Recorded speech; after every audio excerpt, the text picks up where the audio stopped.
The Car Dealer podcast is sponsored by Auto Trader. John, have you ever wondered why I, along with 14,000 other dealers, choose to partner with Auto Trader? Well, actually, I didn't think so.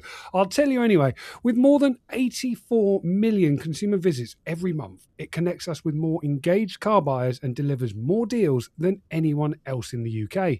And now, with the launch of Buying Signals, we'll have brand new insights on every deal, showing how likely a customer is to buy the car they're interested in. Plus, as someone who set out to use AI and data as much as possible in my business, I've found their technology, data, and tools genuinely invaluable. But when I do get stuck, which is, let's face it, most of the time, Auto Trader is always on hand and committed to supporting us to get the very best from our package.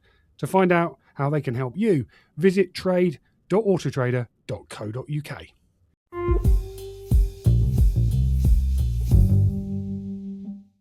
Welcome back to the Car Dealer podcast, where we pick our favourite stories of the week and ask an industry guest to choose which were the best. I'm John Ray, and joining me this week, as usual, is, of course, James Baggett. James, hello. Very formal. Hello, John. How are you? Nice to see you. Yes, and we are, for once, not in America, so we can't pretend that's interesting anymore. How's your jet lag? Terrible. Really? Terrible. Yeah, I've just about recovered now, and it's a week after we flew back, near enough.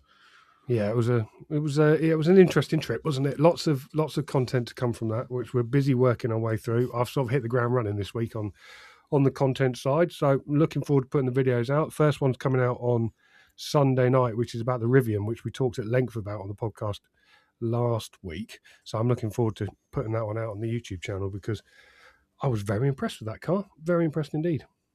Yes, I got that impression while we were in it because, for once in an EV, you weren't shouting at it. Exactly. Yeah, very enjoyable one, that one. And it's been back at the dealership this week, catching up on stuff, seeing what's been going on. That's been interesting. They had a busy week last week, sold quite a few cars.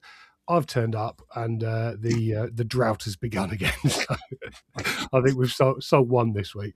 We're also missing Luke, who is our our handy man, and he's gone off to Japan. Followed your adventures once again, John. You've come back into the dealership, told him about one of your holidays, and he's copied you. So he's disappeared with his two children under 4 on a 14-hour flight to Japan. Very brave boy. And he's enjoying that for 2 weeks. But it's meant that Joe and I have been thrown back into doing everything. So I'm cleaning stuff again and just ruining stuff. I had to fill up some tyres with some air. I like you specified with some air.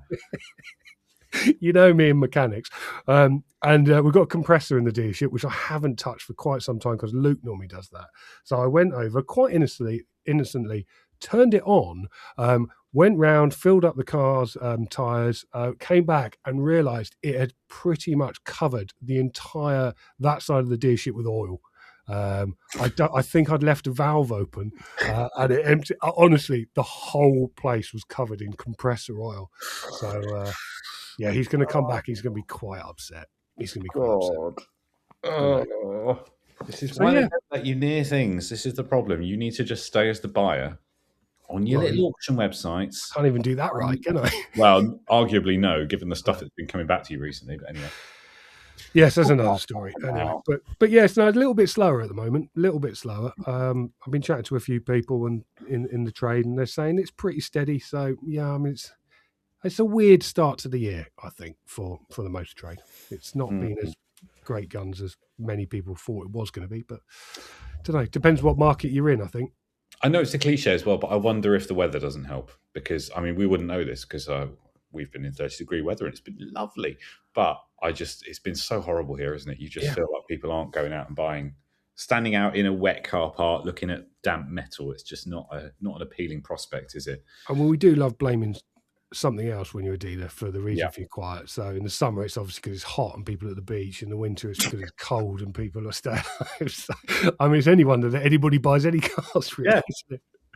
Oh, dear. Anyway, less Shall I introduce our guest rather than please, bottling on? please. So, our guest this week is actually a fellow podcaster, so co-host of the very excellent Clangers podcast, which I'm sure we'll get into explaining the name of in a minute, and also boss of creative agency Leica Creative. It's Mike Askew. Mike, lovely to see you. Hello, chaps. Nice to see you. Nice to see you, Mike. It's nice to have a fellow podcaster on because they're all set up with proper mics and everything. So yeah, very nice to see you. John and I are big fans of the Clangers podcast. I've known you for a long time too, Mike. Tell people listening a little bit about that, where the idea for this Clangers pod came from, and what it's all about. Well, it's a podcast that's hosted by myself, Craig Cheetham, and Tom Barnard. Are both sort of three old industry veterans. Really, we were three old road testers who worked at Auto Express from the mid '90s to the mid 2000s. And I think during that period, we pretty much drove every new car that was launched. And there's bound to be some that slipped between the cracks, but we either did the launch or we would have done group tests with the cars during that period. So, and those cars that were built during that time frame are what we call clangers. They're caught between being classics and bangers. So they're typically not a lot of money, but they're cars that we remember. And it's always a shock when there's stuff that you and I will have been on launches of, and then you see them in scrap yards and things like that. You think, my goodness, that's still be worth something. And it turns out they're not. So mostly driven by Craig, who buys cars like he's running a dealership. You know, he acquires stuff. He's got public car parks just full of tat he's bought from auctions and things, and they're all clangers. So he will get incredibly excited about a base level Megane, 1.6 non-turbo diesel and everything, and he would buy that, and he'd say, "Oh, there's only 3 of these left," and I can see why there would only be 3 of them left in the world, but he loves them. He buys them. We have a section in the podcast which is what's Craig bought this week so far. And we thought we're going to do this every fortnight. We're probably not going to have enough cars for him to talk about, but there's usually a huge list. He is, and what I love about it, the podcast is Craig will obviously talk about the cars that he's bought, which are always for people who listen to this podcast. They're running a car dealership because they love cars, so they are obviously very unique things that Craig buys, and I find that Tom sort of gets dragged along with it, and I think you often hear that Craig has sold him one of these cars, and you seem to be like the voice of reason, like, why on earth are you doing this, guys? Well, yeah, because maybe because I'm a little bit older than them, but I value 2 things: comfort and reliability. And neither of those seem to come with the cars that these two buy. And you're right, Craig is the main buyer. He's the kind of facilitator behind this, and he sells stuff to Tom. And generally, if Craig doesn't want it, it's got to be at a certain level of acceptance, so that it does often go on to Tom, who then sells it. Those two are like fire and ice, and I'm in this kind of lukewarm water between the two of them, really. And I honestly think they only have me on because I can edit sometimes. Otherwise, they wouldn't have a podcast. Give me an idea, Mike, of some of those cars that you've covered in those. Because how many episodes are you in now? 8, is it? Well, yes, I've got to. After finish this, I need to edit episode 10. So hopefully, by the time this is out, episode 10 will be out. And the episode 10 was the latest one, which was the W211 Mercedes, which Craig wanted to do, and Tom and I didn't want to do because we both think it's incredibly boring, dull, old barge. But Craig has a soft spot for them. We've done other cars in the past. We did the Impreza and the Evo, which again we liked, but Craig didn't because he said they weren't clangers because you can't buy either of those for less than probably 20 grand now. But at the top, there was a period when they were super cheap. What else was it? Citroen Zara VTS, things like that. The new Mini, which was 2001. So it's generally all the cars of that era. Some have done better than others. I think we did Roadsters, which was the Z3 and the MGF, and I think that was the best one that we'd done in terms of people listening to it. But and we're always open for suggestions. We keep thinking we're going to run out, and we realise you hit a rich seam of something else. So it's and we always think we're not going to have any memories of this car, and then I kind of trawl back through my mind if I'm going for a walk or a run or something. I go, God, I do remember I did the launch of that, and XYZ happened. So it's a good memory exercise, if nothing else.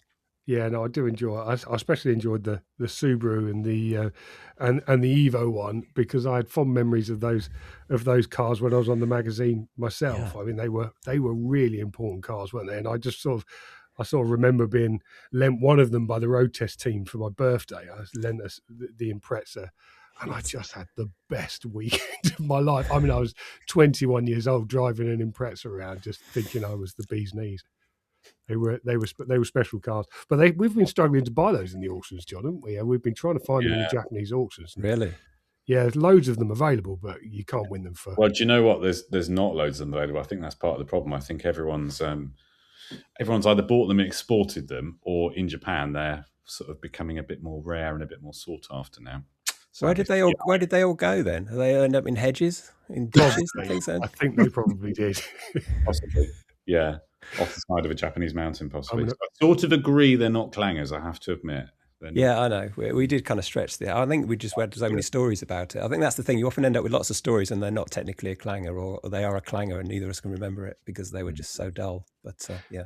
I mean, Mike, we met each other when we were working together on Auto Express. I mean, it was a special time, I think, for my career. I really enjoyed working for a national weekly magazine, and I think it really was in its heyday. That wasn't it? I remember us having a party for it selling 100,000 issues.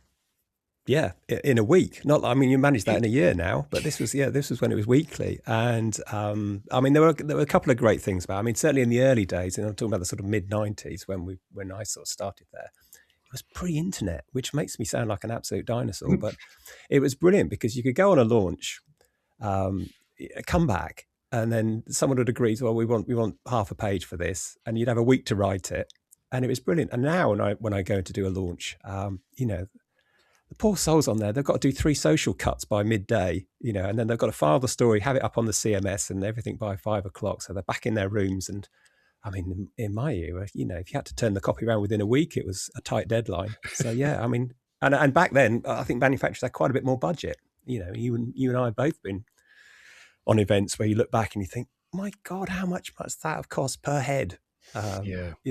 And I know part of the work I do at the moment is I do events in the car industry, and I know the pressure, the financial pressures, in terms of how much you can spend on these things. But back then, my goodness, it was the Wild West, wasn't it? Yeah, I mean, there really was. I mean, can you remember? Was there any launch that really stuck out in your mind? Was there one where you just think, "Wow, that was they blew the budget on this"? I think there were 2. There was one that Tom did, which I didn't do, which was the Maybach launch, which was. They put the car onto the QE2 and you sailed of course they did. You sailed to New York, and they said I had to go through one press conference in 3 days, and that was it. And then they airlifted the Maybach off it, so they drove it around for a half a day, and then they caught Concorde back. With Maybach, I can understand that. You did cover that on your podcast, didn't you? But the other one, the one that really got me, was it Ford Racing Puma? Racing Puma, yeah, I did that one. Yeah, it was at San Francisco. What happened with that one? Well, they put the cars on the. Bear in mind, this was a car they sold about 300 of. So they put the cars onto the Virgin Atlantic plane. We drove them into the crates. And they put the crates onto the plane, and we were all in upper class. And it was quite a new thing at that time. So we flew to San Francisco, I think it was, and then we drove up that coast road. I remember that. What's the name of that coast road that runs up California? Pacific Coast Highway, is it? Yeah, that's the one. Yeah, so we drove up and down that. Went to Laguna Seca, drove around the racetrack in there.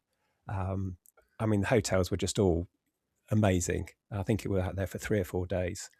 And then we flew back again and everything. And I think we ran about half page on it in Auto Express. And but the other thing was about that launch was because it was Virgin for upper class was quite new. We all got these kind of air miles, whatever Virgin equivalent of air miles was, and it was basically 2 business class flights anywhere in the world. That was so. Yeah, Karen and I went on holiday for afterwards with that. I mean, it was astonishing. I mean, the money that must have cost. I think there was about 8 of us on there. I don't think, and they had the cars in the UK. I think Autocar had driven one at Chopham the week before, so we didn't need to do it, but it was just. I think they obviously had a lot of budget at the time. But yeah, I mean that was great. I can't imagine that happening now. No, it was a very boom time for the automotive industry, wasn't it, back then?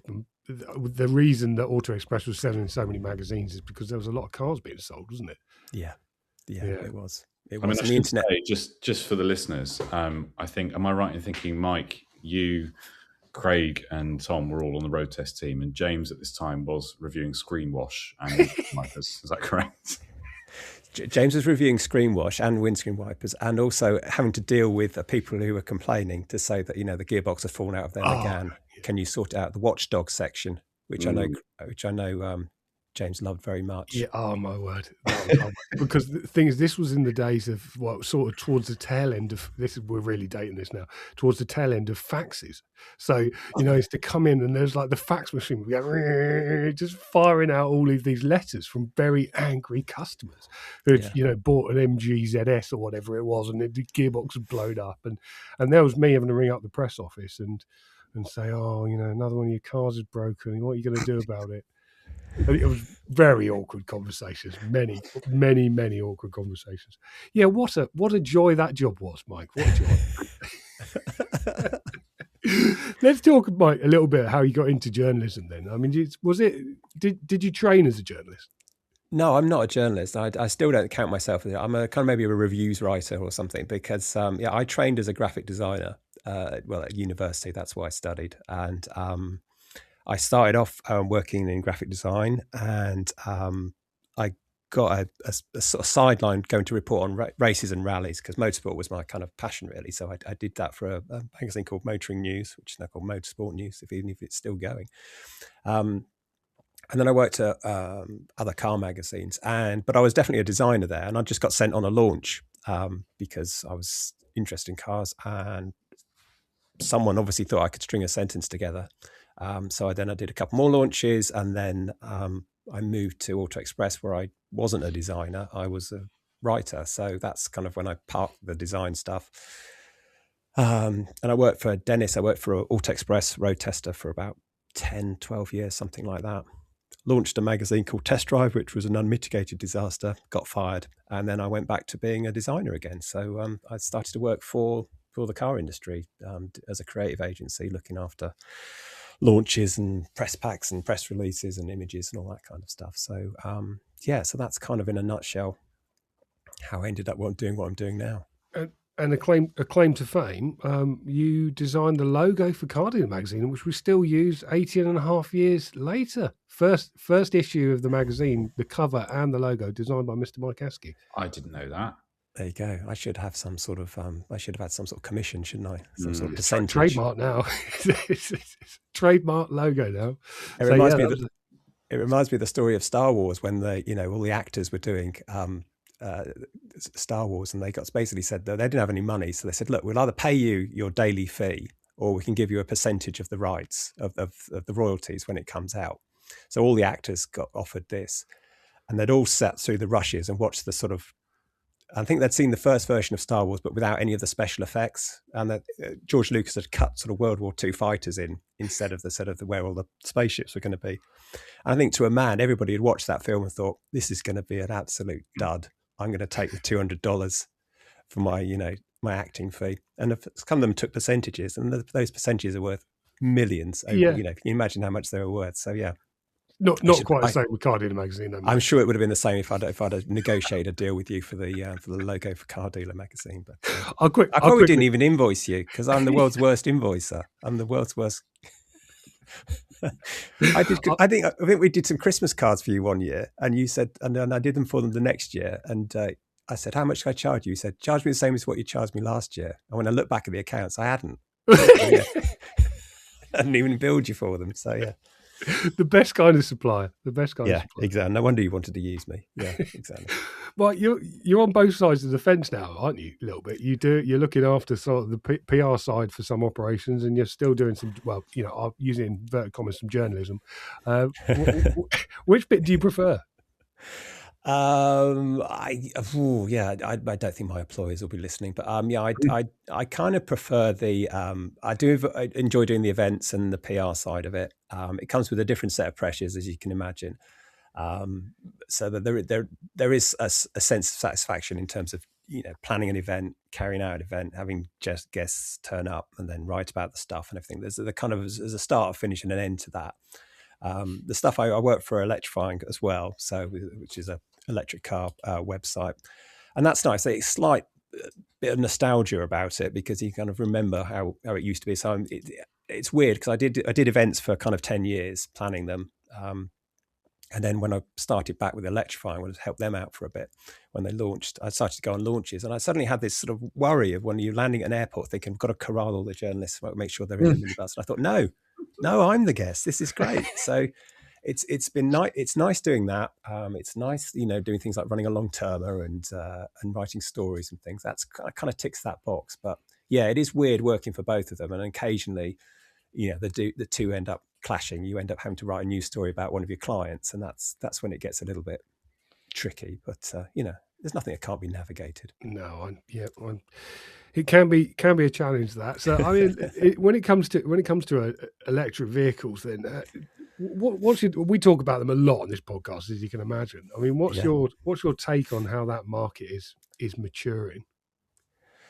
It's a tricky one. It is very complicated, and I think a lot of manufacturers. I mean, obviously, recently there's the Stellantis kind of apparent rollback in terms of we're going to start. Well, the headline was we're going to start making diesel Vauxhalls again, which of course they're not. But it's a tricky one, isn't it? I think when people say there's no demand for EVs, when brands say there's no demand for EVs, I think we can insert a word in there. There's no demand for our EVs because obviously the overall market is going up. I appreciate it's mainly massaged with discounts and incentives, and car makers aren't making as much as they want. But I mean, it was like you were saying about car dealers always complaining about something, the weather. It's like farmers, it's either too wet or too dry and everything. And I think car manufacturers are the same. Unless they have a very easy way of selling cars, anything that's difficult, they complain about, and they will say that, oh, well, it's so much easier to sell this, that, and the other than it is these different cars. So I think it's nuanced. I think if the market was going down, I think there would be obvious concerns about it. But I think that as more brands are joining it, and the Chinese brands and that kind of thing, then it's natural that the volumes are going to be for individual manufacturers are going to be a little bit less because it's not growing at the same rate that the new brands are coming in. What models have you driven recently that have really impressed you then? Is there anything that really stands out? Do you know what? I'm not going to say the dull stuff because it's not dull, but I just like cars that are easy to get on with and feel like they've been designed for human beings. And I think judging by what you said earlier about if you're in an electric car that you're not shouting at, I think it's weird, isn't it? Because you talk to people and you say, yeah, it's really nicely designed. It just does its job. And people are amazed by that. But you'd say, you'd be astonished at the amount of cars that we drive, which just feel like it's an IT project, or, you just think it's just not finished. I've got a Skoda Elrock at the moment, and I had a Cupra Born before that. And they were you just get in it and drive it, and it does exactly what you want. It doesn't bing. It does, it does all the usual bing bongs, but then it has to. But it's just kind of, people talk about design and say, well, design is how it works. It's not necessarily how it looks. So in the Elrock I've got at the moment, you've got a row of switches that you would use the most frequently, and you touch them, and you haven't even got to take your eyes off the screen or anything like that. And it's that kind of level of usability which I think has been lost. And I don't think it's not specific to EVs. I appreciate that, but EVs do have a level of complication to them. So yeah, I mean, it's kind of the dull stuff. If I get in a car and it does what I want it to do and it doesn't stress me out, then that to me, that's a good piece of design. That's a good car. Yeah, and I think that's exactly why I like the Rivian. John and I drove it for well over 1,000 miles, I think. Really? From Vegas to LA back again, and everywhere in between, and it just worked. And it's I remember reviewing the video edit this week, and I'd said, I like this because it just works. And it's like that. We shouldn't be saying that about modern cars. Yeah. It's a low bar, isn't it? But it is a low bar. So many things I was going to ask, compared to the stuff you were road testing in the 90s and the early 2000s, back then, I kind of think cars did actually, particularly from new, did tend to just work and function, didn't they? You'd get in a Ford Focus 1.6 or whatever, and the key would work every single time, and it would start, generally speaking, every single time. The radio would work every single time. And now you get in let's say a 60 grand German electric car and you find, oh, okay, today I don't have any dials, or today in my, electric car, the doors aren't opening because the key that I've got doesn't have any buttons on it. It's just insane stuff like that. And I don't know how we've got to the position that we have, not to go all Daily Mail and, what's the world coming to?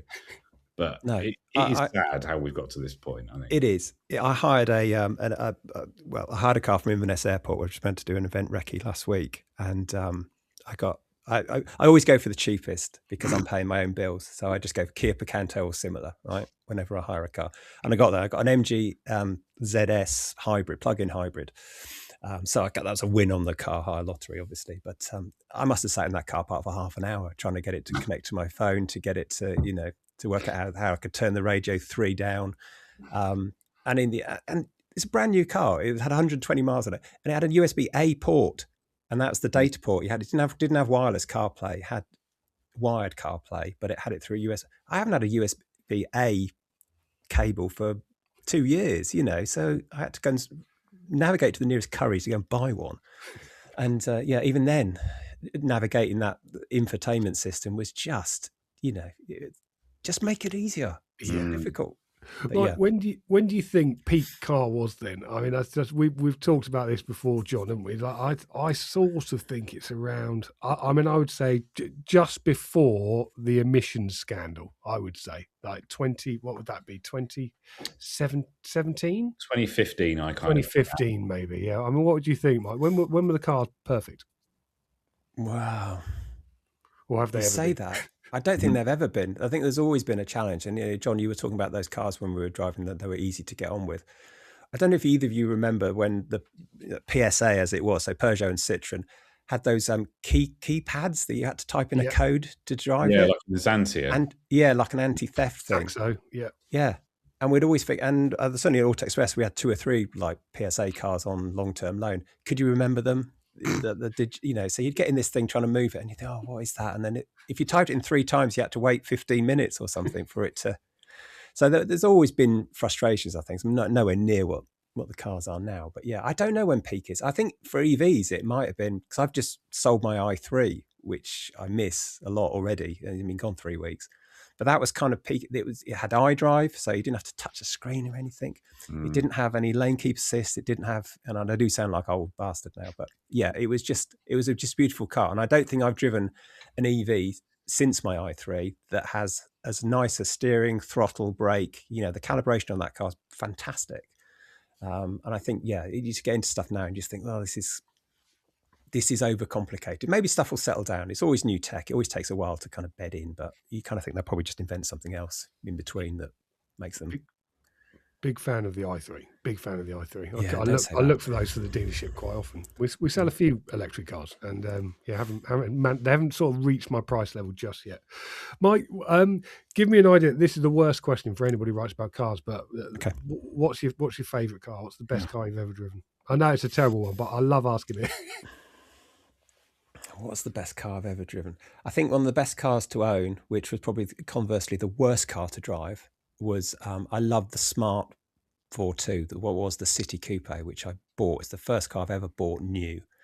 And it was a disaster to drive. The gearbox was awful. The suspension was dreadful, but it was just I look at cars from a point of view of design, that's kind of my job. And I just thought it was a fantastically packaged car. I thought it was just terrific. The fact that you could get 2 full-size adults in this car that was shorter than, it's 2.5 meters long. It was, you park it sideways. It was just brilliant. I mean, it was doomed to failure because we don't buy small, impractical cars, do we? But it was just a lovely thing. And I had mine for 21 years. I had it from cradle to grave, ended up rotting because it sits in the sea air where I live.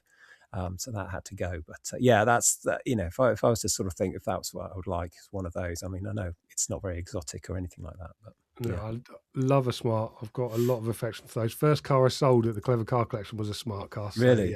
So a lot of affection for Smarts, and actually they're a lot more solid than people think they are. Yeah, it's well built. Yeah, well made. Well made. Very well built. And this is a car dealer podcast, so give me your experience of car dealers, good or bad. Crikey. Well, I would say that you could be honest. I would say very good at the moment because I would say that there's a huge knowledge gap in terms of new car dealers with electric, because we get to hear quite a few horror stories, you know, and electrifying. People who, I think there's this always kind of worry of, especially with electric, is range. A dealer will say, well, it's got a range of 329 miles.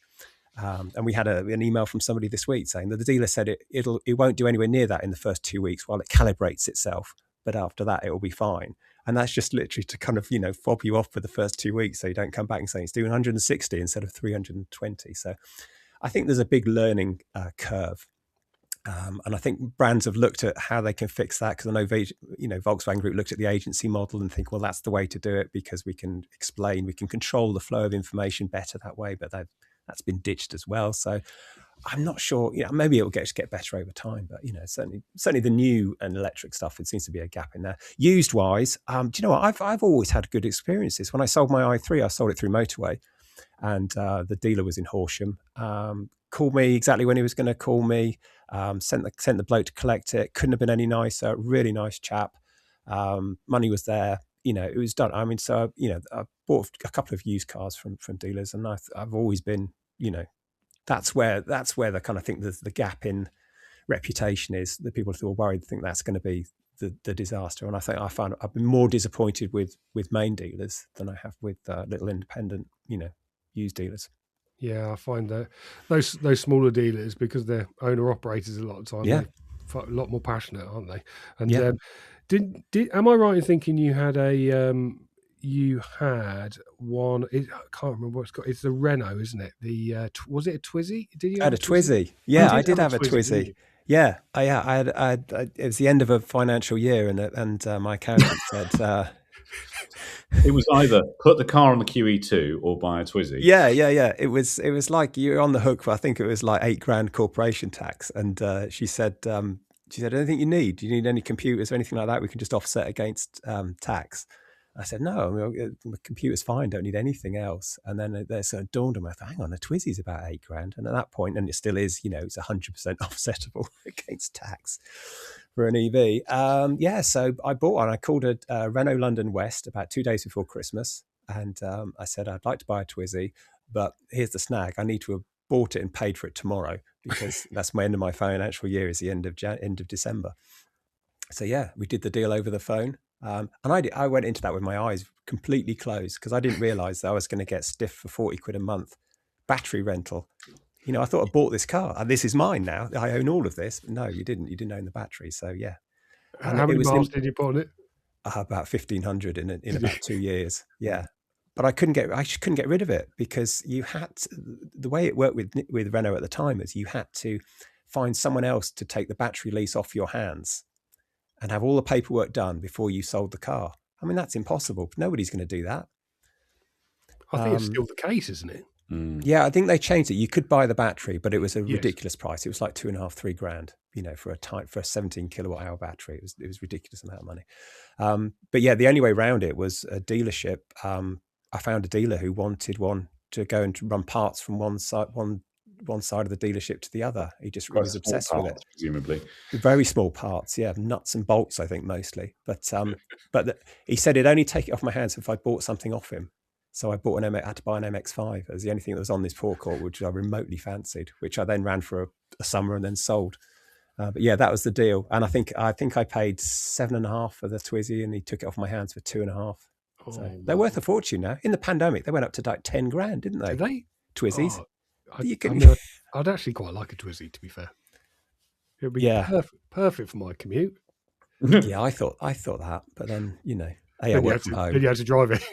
Yeah, then you actually, the reality of it is you never use it. It's like a motorbike. You just think, you end up falling over it in the garage.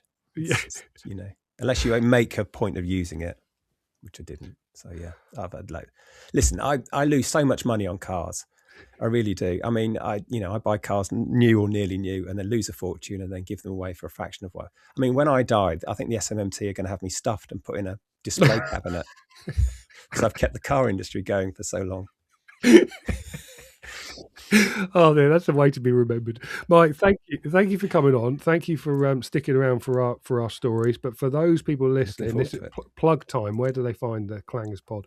Clangers Pod. We're on all the podcast platforms. It's Clangers Podcast. On Instagram at Clangers Pod, and I do believe Craig set up a Facebook page for Clangers Podcast as well. So that's where you can find us. Lovely. Well, nice to see you. Thank you very much. But John, we should probably do some stories. We'll be right back. Running a dealership means making hundreds of decisions every day. But James, when do you get the time to step back and think? Well, John, I don't. But this is exactly what Car Dealer Live is for. On March the 19th, at the British Motor Museum in Gaydon, the UK's car dealers, manufacturers and suppliers will come together to learn what's actually working right now.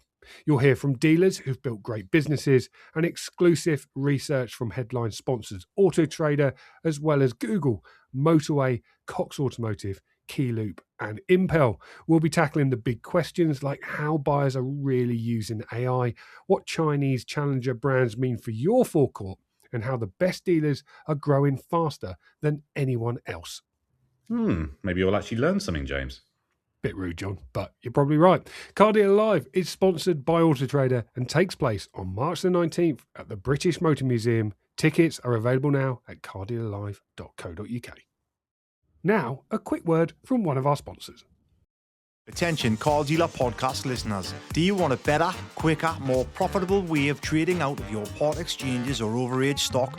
List your cars on DealerWay today and connect with over 3,000 vetted trade buyers actively looking for vehicles. No hidden fees, no hassle. Start your own custom auctions from your desk or the palm of your hand in our game-changing app, or advertise your stock on quick, easy, buy it now listings to our eager buyers who are waiting to quickly acquire vehicles. What are you waiting for? Join DealerWay today at dealerway.co.uk and streamline your disposals. John, have you ever wondered why I, along with 14,000 other dealers, choose to partner with Auto Trader? Well, actually, I didn't think so. I'll tell you anyway. With more than 84 million consumer visits every month, it connects us with more engaged car buyers and delivers more deals than anyone else in the UK. And now, with the launch of Buying Signals, we'll have brand new insights on every deal, showing how likely a customer is to buy the car they're interested in. Plus, as someone who set out to use AI and data as much as possible in my business, I've found their technology, data and tools genuinely invaluable. But when I do get stuck, which is, let's face it, most of the time, Auto Trader is always on hand and committed to supporting us to get the very best from our package. To find out how they can help you, visit trade.autotrader.co.uk. Now, back to the podcast.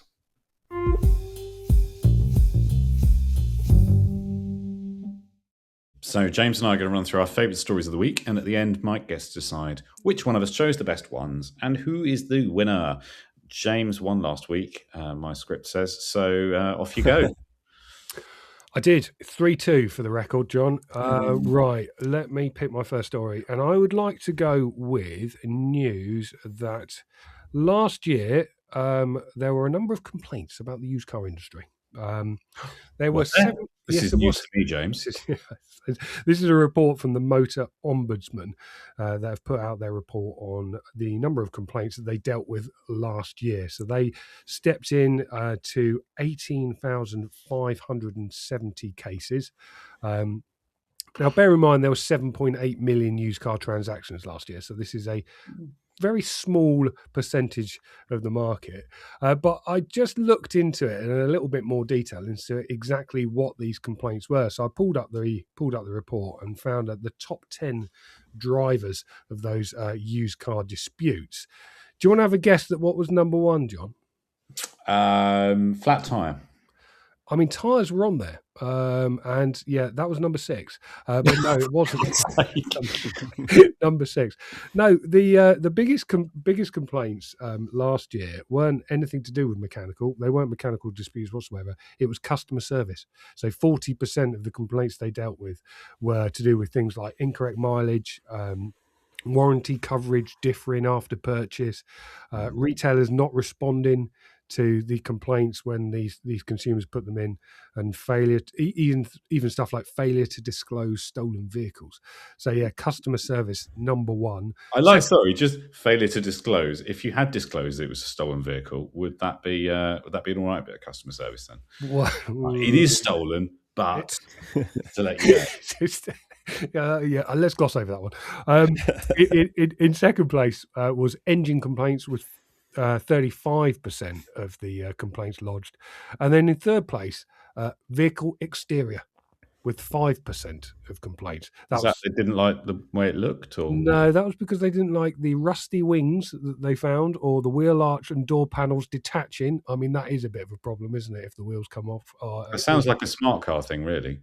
Yeah, or faulty panoramic roofs and sunroofs becoming inoperable. So the reason I picked this story is because I actually think, even though these are about complaints from the industry, you've got to remember that it's only just 1% of used car sales last year that the Motor Ombudsman has had to step in. Yes, it's not nice when these problems happen, and these consumers have to take them to something like this ombudsman who can mediate. But still, 1% is pretty good going, really, isn't it? Do you not think? Yeah, I think that's all right. And also, I think what you doing your empire of used cars has taught us is that a lot of the time the customer is not right. Am I allowed to say that? Well, yeah. There's a lot of things you've had, and I think what we've both come to learn is a lot of used car dealers are aware that customers sometimes take the Michael and will try and hand a car back for. I mean, a lot of the time because they just don't like it, and will, find any, it's human nature. You'll find any excuse to return something, as I might on Amazon, to be fair, if I've decided I don't want it anymore. Like some complaints you've had, you'll just get things about, the suspension's wrong or something like that. Like there's no kind of, well, okay, well, how wrong? I mean, is it holding the wheels away from the car? Then it's working, isn't it? And, there was an electric car you had returned, which I think you talked about in a video, which the person claimed wouldn't charge. Of course, it evidently did charge, because the mileage on the range on that car indicated that they've had to charge it at least twice to get it home. Currently on my drive charging, funny enough, John. Exactly. So you just think sometimes, I don't know if I'm surprised at this number or not. Okay, this is of course only the ones that go to the Motor Ombudsman, and they're quite. I mean, the fact that most of them are customer complaints means it's quite easy to fix. We just take the view at Clever Car Collection. If we get somebody's not happy, we just give them their money back, because we'll sell the car again, and it's much less hassle. And actually, I was talking to someone the other day about this, and we've had a few reviews off the back of when customers have had problems, saying that it's been dealt with really well, and they've given us a 5-star review off the back of it. Well, I actually think that's worth its weight in gold compared to the money we've lost on buying that car back. It's a lot easier. Funnily, John, I saw someone trying to reject a car in one of the WhatsApp groups I'm in this week. They shared the customer's email. The customer had emailed because they'd noticed this is why they wanted to reject the car. They'd noticed the tyres were 3 psi over. The tyres were 3 psi over what they should be. Well, that's unacceptable. And they wanted their money back. Genuinely wanted their money back. So yes, that gives you an idea of some. As would I, frankly. I'm sure you would. I'm sure you would. Oh dear. Any comments on that one? From me, or is that over to Mike? Well, yeah. And Mike, any comments on that? Well, yeah, I think there's a degree of personal responsibility as well, isn't there, when you buy a car, in terms of working out whether it's right for you. And a friend of mine bought an i3 and loves it, but there's no space in the back. I'm not sure, almost to the point where I might take it back. I think, well, it hasn't changed since when you went to look at it on the forecourt. It hasn't suddenly got less space in the back of it. So there's a degree of that, isn't there? But yeah, like you, John, I'd be appalled at the tyres with 3 psi over. I think it sounds like, hang on, you mentioned at the start of this you were using the air compressor, and somebody's rejected a car because it's not one of your cars you prepped, is it, James? No comment. John, move us on quickly. Oh dear. Okay. Well, speaking of personal responsibility and taking it, I'm going to move on to a story about the FCA and the car finance redress scheme. And this is reports that the FCA haven't confirmed this, but reports that car makers' own finance companies or banks will be exempt from this particular redress scheme. So I think this has come, well, it says this particular story, which I have not written, suggests that heavy lobbying by banks and car makers has led to the significant change. But of course, I suspect this has come from one of the three criteria that the FCA said they were going to use to assess whether anyone had a claim, which was if there had only been one lender made available to the customer at the point of purchase. And of course, if you were to go to a franchise dealer and buy a new car, generally speaking, your finance is provided by VW Financial Services or whoever it is that runs the car maker that you're buying the car from. So I'm going to hand this over to you, James, to see what you think about this. I found this surprising, but I don't really know what to make of it. Really, I don't. How can you exclude all of those finance companies and not exclude the likes of Black Horse, Santander, and all the third-party ones? You're on mute, which would help. I've forgotten how to do a podcast. Excellent. I was also slightly baffled by this one, John. But I think the reason that they've been battling so hard on this is because you would often get a very good deal from the manufacturer finance package. You know, they wanted you to buy the car. The reason the manufacturers put a finance arm in place was because it facilitated car sales, which often meant 0% finance or very low rates of APR to encourage more consumers into them. So I think they've probably just argued that, yes, we were the only one that was available, but consumers got a good deal as a result. So how on earth can they complain about that? Yes, but then that's true of new cars, but is it true of used? I mean, I suppose, I don't know. I'm not operating a franchise dealer. I can't really tell you how the finance works on used cars, but I would assume some of these providers would also provide finance for used ones and not at 0% APR. So no incentive. Bit strange how this one leaks out, though, isn't it? Because there's no real official comments from the FCA. A spokesman said, "We're carefully considering the feedback and decisions on the final scheme rules have not been taken." So it's clearly just some of these manufacturers leaking stuff to the FT in the hope that the story creates a little bit more pressure. But nobody really knows what's going to happen yet. Oh, it's just such a mess. You'd think by now we would have a bit of a clearer idea of it, but it just seems to rumble on and change and chop, quarter by quarter, really, as to how this is actually going to turn out. I suppose we just have to sit tight and see, which is not ideal. Mike, I don't really want to come to you with this because it seems like quite a heavy story to ask you about, but have you been keeping track of the car finance scandal? I'll put in inverted commas. No, but I want it all resolved so I can go on my social media and not have loads of ads about being missold PCPs. I just want cat videos and and rally car clips from the 70s. I don't want to be told I've been missold finance. So sort it out, people. Excellent. Oh dear. Right, John, I'm going to move on to the story that we've both obviously danced around. Because neither of us wants to talk about it because we are probably going to get ourselves in legal hot water, but we're going to have to cover it because it was the most popular story on our website by some margin, and it is the news that Mr. Peter Waddell, the majority shareholder of Big Motoring World, his High Court case has begun this week. We know that because it was in many of the national newspapers, wasn't it? And we had a reporter there in the High Court on day one to cover it. And let's just say it was rather eye-opening, some of the stuff that came out in this court case. Now, I need to qualify this with the case is ongoing. So the case is continuing. So it is still being argued in the High Court. They suspect it's going to take 7 weeks. Yes, you can see why we've not had a reporter in there for every day of the court case, can't you? Yes, I mean, that would be, very expensive for us. Not as expensive as two KCs arguing out the case on both cases, on both sides' account. I mean, I hate to think what the legal bill is running at for this court case. So this, for those people who know nothing about this case, this is about Peter Waddell, who was the The owner and founder of Big Motoring World, the car supermarket group, still the majority shareholder.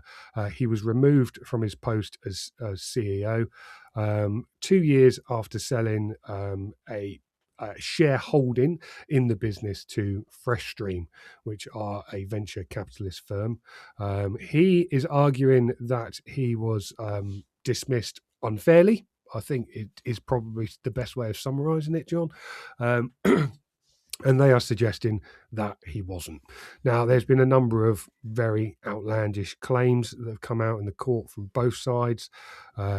Peter has been accused of bullying and intimidating his employees. And off the back of that, an investigation was initiated and upheld several of those complaints, which included the fact that he allegedly used racist language. That led to his dismissal, and a lot of those claims have been coming out in court this week. He denies that. He says that it's because of his dyslexia that he uses nicknames to help remember people. And he is claiming unfair dismissal, harassment, and disability discrimination by Bluebell Cars, which is the ultimate holding company of Big Motoring World. So I think, in short, John, this is a massive case for the motor trade. There are two sides here clearly battling it out over control of the company. But I think there's a slightly bigger picture here. There'll be other venture capitalist firms out there that are thinking about investing in the motor trade, and that can be a challenge when you're investing into a company that is led by an owner operator who has been running that business themselves for a long time. And I'm speaking in general here. You know, you're backing that person as well as the business. So it will be interesting to see how this one plays out. Have to caveat this with the trial continues, John. And you can follow that on our website as and when we get a reporter to the High Court. What do you make of it? I mean, there's some outlandish claims that I haven't gone into, but many people have probably read them on our website. And if they want to, cardealermagazine.co.uk, you can go and read them. Yeah, there absolutely are. And let's move on. It's a lovely day we're having here, and I'm enjoying. I mean, have I covered that safely? Do you think you have? I mean, I think you've skirting around some of the allegations. I mean, I will just cover some of the allegations in brief. I mean, there was some. It has been described as by commentators outside this, perhaps even you, James, that it's a bit like watching an episode of EastEnders. There's so many things that kind of, allegations being thrown around about Peter Waddell's conduct running that company. I mean, one of the headlines is alleged to have said that there are too many Muslims in Enfield. There was another one, I think, today, wasn't there? I'm trying to find the right story. He's been accused of using his disabilities as this sort of fig leaf, as the one of the KCs said, to hide behind when using unjustifiable language, and there's various things that he's alleged to have said and done which are not particularly nice. But just going back to your point about investing in the motor trade, I think Big Motoring World is a unique situation, really, because anyone that's come across Peter Waddell will know he's quite a character, and he's a force of nature in a way, because he's built this organisation up from almost nothing at all. I mean, I'm from Kent, and I remember seeing Peter's businesses when they were much, much smaller. When I was much, much smaller as well, just a little site in Sittingbourne sort of thing. And now it's this enormous car supermarket group in the space of, I don't know what it is, 25 years, he's grown it into that. So to come and buy a share of that kind of organisation, which, as you say, is so heavily reliant on this figurehead of Peter Waddell, to have him not there anymore, I think I've said this before, is probably going to be a bit of an issue, because all the culture, rightly or wrongly, whatever that culture may be, does go with him, probably. And I don't know where I don't know where to separate the two is Big Motoring World's performance financially. If you look at it in the last 18 months, not so fantastic. They've given lots of reasons for that, lots of investment being made, sites being purchased and so on, and of course, fluctuations in the used car market. But how much of that is to do with Peter not really being in control of it anymore, I don't really know. You kind of have to make your own minds up on it.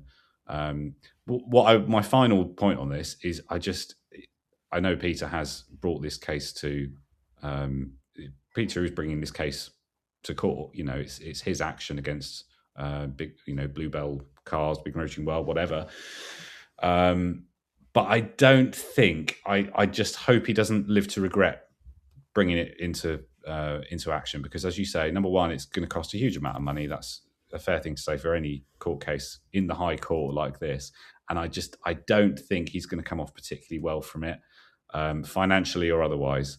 So we'll just have to wait and see. The case is ongoing. It is. Thank you. Yeah, it is indeed. I just think there's so many things being thrown around, and obviously we've covered it. The national newspapers have covered it. It's been in the Sun. It's been in the Daily Mail.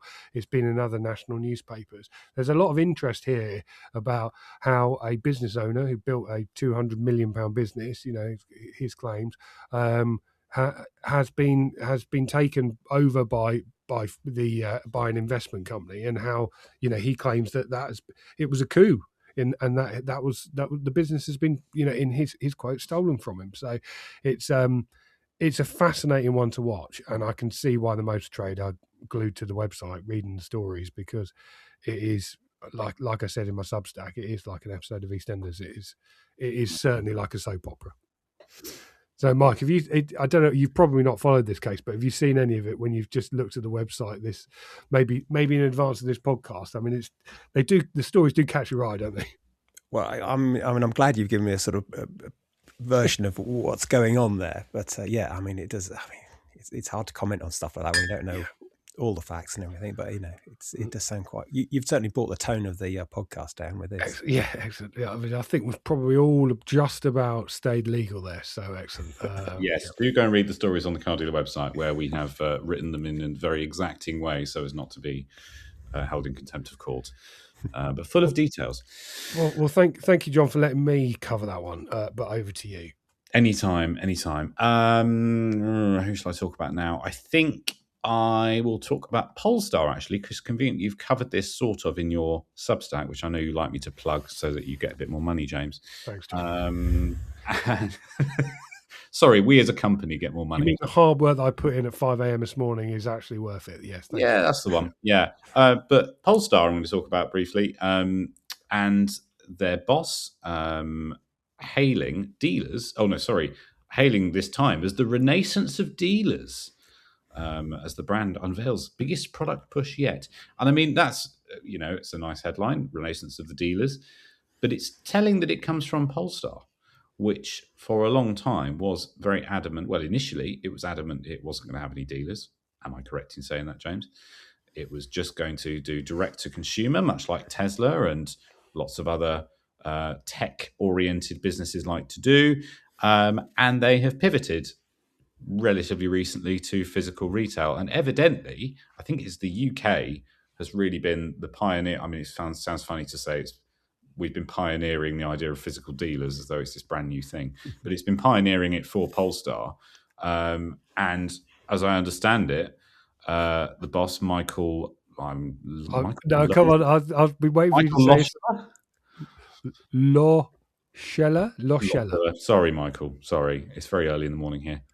It's 11:30. I'm sure he listens. My coffee hasn't kicked in. But anyway, he's been touting the UK as, one of the sort of, he's touting UK dealers as one of the key successes for Polestar here, which is nice to hear, isn't it? And I bring it back to your Substack, because you've rounded this up in a more sort of, as you like to do occasionally, is agency dead piece, because, as you rightly say, lots of manufacturers have tried agency, and lots of them shouted very loudly about it and how it was the future of car sales and so on and so forth. And now we're down to 3. Is that right? 3 car makers, you reckon? Yeah, I think so. I mean, that's 3 brands, we should say, not like Stellantis, VW or whatever. We're talking about Mini, Volvo, and Mercedes. Is that it? And I think Honda, but I wasn't 100% sure when I wrote this. I think Honda is doing it for one model, aren't they? That was the last I was aware of. Yeah. Go on. excuse me, I spoke to a couple of dealers about this as I was writing the Substack, and it just came up in conversations this week. And one of them just gave me such a brilliant quote and summarised it perfectly. He said, "What manufacturers forgot is the magic that takes place in the showroom." And I kind of pressed him on that a little bit more. I didn't include everything he said, but it was just the little things like he said, we can tickle this, we can change that to get a deal over the line. And most manufacturers didn't know these things even happened.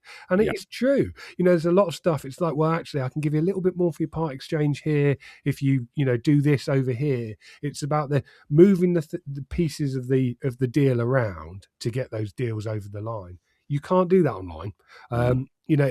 Agency sales work when it's a simple situation. Someone goes on, cash buyer, for example, just wants to order the car and have it delivered. They work perfectly for that. But, as I quite clearly know in car sales, the deals are never like that. Everything has got something you need to tickle or change in some way, shape or form. And I just think the management consulting companies that came up with the agency sales idea just didn't realize that. They thought that you could just copy the Amazon model of selling goods online and that would work for cars, and it hasn't. And I think it just goes back to the sort of, how angry dealers got about Kazoo. It was because that Alex Chesterman gave them some, said that basically they did a rubbish job. And I think the reason the dealers get so angry about agency sales is because it feels like to them that somebody out there has said the dealers are not doing a good job and they're not recognizing the role that they play in that car sale. And I think that's why whenever they ring me up, that's what they want to have a bit of a moan about. So they're looking forward to agency dying, and it sort of is.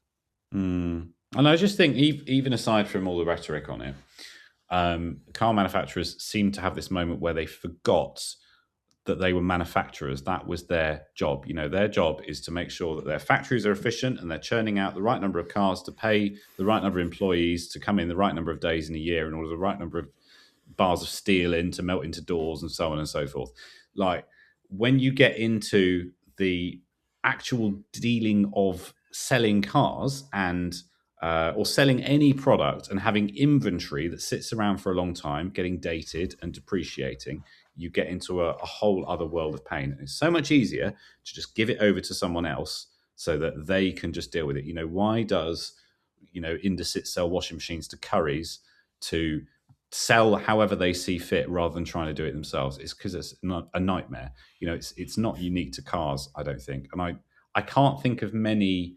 Maybe we look at that as a slightly dated model, but I can't think of many manufacturers that produce physical things that sell them direct to consumer successfully and manage to deal with things like when a new model year, whatever it is, comes in, not discounting all the old ones, for example. The only one I can think of is Apple, who miraculously, when a new iPhone comes out, all the old ones disappear from Apple stores. I don't know where they go or what they do with them, but that must be a very tightly managed supply chain to be able to do that. You can't manage Ford Focuses and things like that in quite the same way. You need to have a way of just disposing of them. And I think that's where dealers are extremely helpful, as all these manufacturers have discovered. Mike, as a car buyer, when it comes to buying new cars online purely without seeing a dealer, what's your take on it? Would you do it? No, I don't think I would. I mean, I like to think I'm moving with the times and up to date with everything like that. But I think there's still a very much place for a physical dealer, and also, the art of selling stuff basically and being knowledgeable about it. And I think that's possibly where there's a bit of a gap. And I know that Skoda or Volkswagen was certainly looked at moving their electric cars first to this agency model, and they're the one you want to put on last, because they are so, to most people switching for the first time, you really do need to be taken through stuff. I mean, yes, they're easy to live with and easy to operate once but there is quite a significant change, isn't there? In terms of, a lot of stuff to get used to. And to think you're trying to do that with a click on a mouse and then go and collect it, it's a false economy, because you end up having to get the car back, I guess, when people realise it's not for them. Whereas if they'd been to test drive it and spoken to somebody honestly about it, I don't think you'd had that. So I think definitely I can see why so many brands have reversed the decision and gone back to having their own retailers rather. Yeah, I'm sure it sounded like a good idea when after the pandemic. Dealers were making loads of money, but I can see why it's changing. Right, John, can I just wedge one more in? I know we're sort of out of time, but I just want to talk a little bit about Car Dealer Live, which is coming up on March the 19th at the British Motor Museum in Gaydon. We've announced today another manufacturer managing director.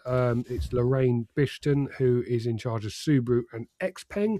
She's going to be joining us on the stage alongside Suzuki boss David Cately and the recently appointed Dacia UK brand director Lena Ribeiro. So we've got those three manufacturers joining us for the day. We've got a packed event. You can find out all the information on our updated cardealerlive.co.uk website, can't they, John? Because you've done that this week. Lovely. I will have by the time this podcast lands. Absolutely. little to do reminder for you. Yeah, it's going to be a great day. We're really looking forward to it. We've got some fantastic manufacturer panels, including those Chinese challenger brands. Got some great dealers coming along, some brilliant headline speakers, and I'm very much looking forward to it because it is a month away today. So yeah, tickets available on the website cardealerlive.co.uk. Plug over. Very good plug. Yes, and I'm looking forward to our two different manufacturer sessions, as you say. I think, it'll be interesting to hear from those challenger brands. I mean, there is technically a challenger brand has snuck onto our main manufacturer panel there. Yeah.